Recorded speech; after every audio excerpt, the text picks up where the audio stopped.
আসসালামু আলাইকুম ভিউয়ার্স। ভিডিওটা ছিল আমার হাজব্যান্ডের বার্থডে ব্লগ। তো সকাল সকাল আমি বাসা থেকে বেরিয়ে পড়েছি বাচ্চাদের শীতের কাপড় কিনবো এই উদ্দেশ্যে।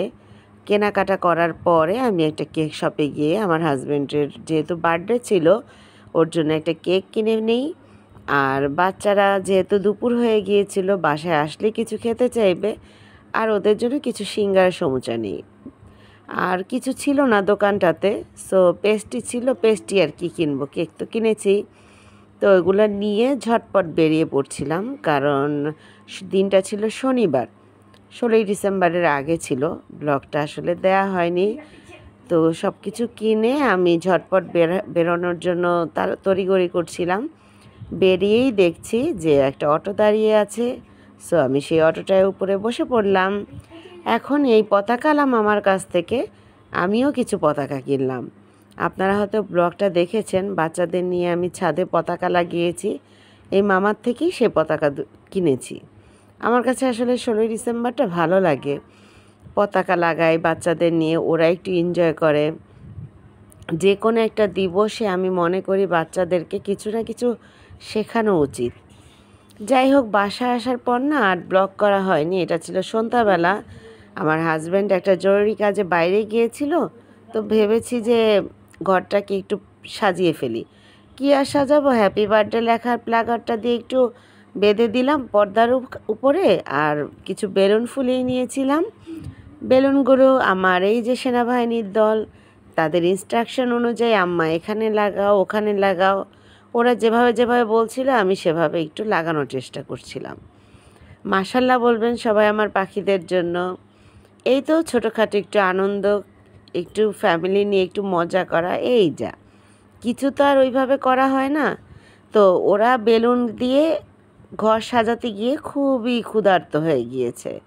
তো যেই সিঙ্গারা সমুচা কেনা হয়েছিল সেটা আর দুপুরে খায়নি ওরা, এখন খাবে। ওদের ভাব দেখে মনে হয় ওরা অনেক খেয়ে দিয়ে উল্টে ফেলবে, কিন্তু আসলে শেষে কিছুই খাওয়া হয়নি। তো এর ভেতরই ওর বাবা চলে আসছে। আমরা এইভাবে তাকে এন্ট্রি করলাম ঘরের মধ্যে, জাস্ট একটু সারপ্রাইজ দেয় আর কি। ঘরে ঢুকলে তো দেখবেই যে সাজানো হয়ে গেছে, আর এইভাবে ঘরে ঢুকলে একটু সারপ্রাইজ অনুভব হলো, এই যা। আর আমি না দুপুরে কেকটা যে নিয়ে আসছি সেগুলো লুকিয়ে রেখেছিলাম, ওগুলো দেখাইনি কাউকে। তো ওর বাবা যেহেতু এখন ঘরে চলেই আসছে, তো এখনই ভাবছি যে কেকটা কেটে ফেলি। তো কেক নিয়ে আসলাম, ঘরে মোম ছিল, মোমো আনতে গেলাম, সব রেডি করলাম। আরিশাকে ওর বাবা বারবার ডাকছিল পাশে বসার জন্য, আরিশা আসেনি, একটু পর জয়েন করেছে। এই তো মোম জ্বালানো হয়েছে, আর আমি ছিলাম ক্যামেরাম্যান। ছোটোখাটো একটু আনন্দ বাচ্চাদের নিয়ে, ওরা খুবই খুশি হয়েছে, খুবই হ্যাপি ছিল। তো এখানে মোম জ্বালিয়ে বাচ্চাদেরকে আনন্দ দেওয়া হচ্ছিল। আমরা তো বড়ই, কিন্তু ওদের আনন্দ দেখলে খুব আনন্দ লাগে, ভালো লাগে। তো মোম নিভে গেল, এখন যা হচ্ছে কেক কাটার পালা, কেক কেটে খাওয়া দাওয়া। আর সিঙ্গারা সমুচা ছিল, আর কোক, চা, এইসব। আনন্দটা মেইনলি বাচ্চাদের। এই দেখেন পার্টি স্প্রের বাকি অংশটা তারা সারা ঘর বাড়ি মেখে জেখে একদম অবস্থা খারাপ করে ফেলেছিল। আর খালা আসছিল না সেই দিন, 3 দিন হয়েছে, তো সারা ঘর ওরা পার্টি স্প্রে দিয়ে ভরে ফেলেছে।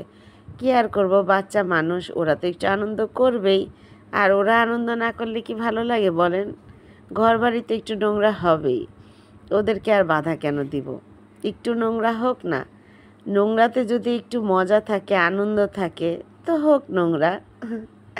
সবাই ভালো থাকবেন, আজকে এই পর্যন্ত, আমাদের জন্য দোয়া রাখবেন। আল্লাহ হাফেজ।